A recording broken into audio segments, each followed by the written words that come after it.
Shashibhushan business মিটে অগ্নি আর কথাকে দেখে তিমিরকে বলে, পালের গোদা এখানে কেন এসেছে? তিমির শশীভূষণকে বলে, ওরা তো আসবেই, অগ্নি তো এখন কথার উপর নির্ভর করছে। শশীভূষণ বলে, তুমি তো এই দলেও থাকো ওই দলেও থাকো, তবে এই কথাটা আমি মানলাম।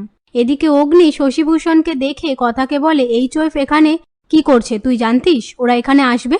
কথা অগ্নিকে বলে, গুহ ফার্মাসিউটিক্যালের এত নামকরা একটা প্রতিষ্ঠান, ওনারা তো আসবেন। এরপর কথা শশীভূষণকে নিচু হয়ে প্রণাম করতে গেলে তার ব্লাউজে একটা টান লাগে। কথা আপন মনে বলে, কেমন একটা আওয়াজ হলো, মনে হচ্ছে ছিঁড়ে যাবে। এই নিয়ে কথা অস্বস্তিতে পড়ে যায়। সেটা দেখে অগ্নি কথাকে বলে, আমি না এলে তুই তো আবার যেতে পারবি না, হাতটা ধর। এই বলে অগ্নি কথাকে নিয়ে গিয়ে চেয়ারে বসায়। তারপর কথা অগ্নিকে বলে, আমি যে আপনার ব্যবসায় একটা অংশ, সেটা যেন কর্তা দাদু জানতে না পারে। আপনি সবার সামনে সেটা বলবেন না। অগ্নি কথাকে বলে, তাহলে কি বলবো? কথা বলে, আপনারা তো অনেক কথা জানেন, কিছু একটা বলে দেবেন। শুধু দেখবেন বাড়ির বউয়ের মুখ যেন থাকে, কর্তা দাদুর সামনে যেন আমার অসম্মান না হয়।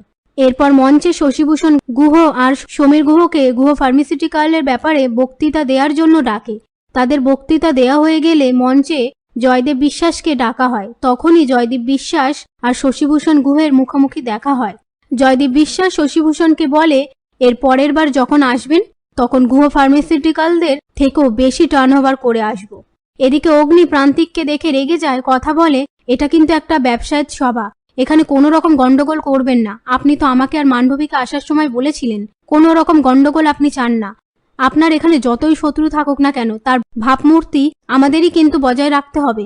ঠিক তখনই মিস্টার রয় অগ্নিকে বলে, কথাকলি একদম ঠিক বলেছেন। আমি জানি না ওই বিশ্বাস ইন্ডাস্ট্রির ছেলেটার সাথে আপনার কি শত্রুতা, কিন্তু যাই হোক আজকে ঝামেলায় জড়াবেন না। আর কথা আপন মনে বলে, এই অনুষ্ঠানের মধ্যে কোনো আপত্তিকর ঘটনা যেন না ঘটে। ওনার ভাবমূর্তি আর কর্তা দাদুর ভাবমূর্তি যেন অটুট থাকে। তার ওপর আমার ব্লাউজ ঠিক নেই, ছিঁড়ে যাচ্ছে মনে হচ্ছে।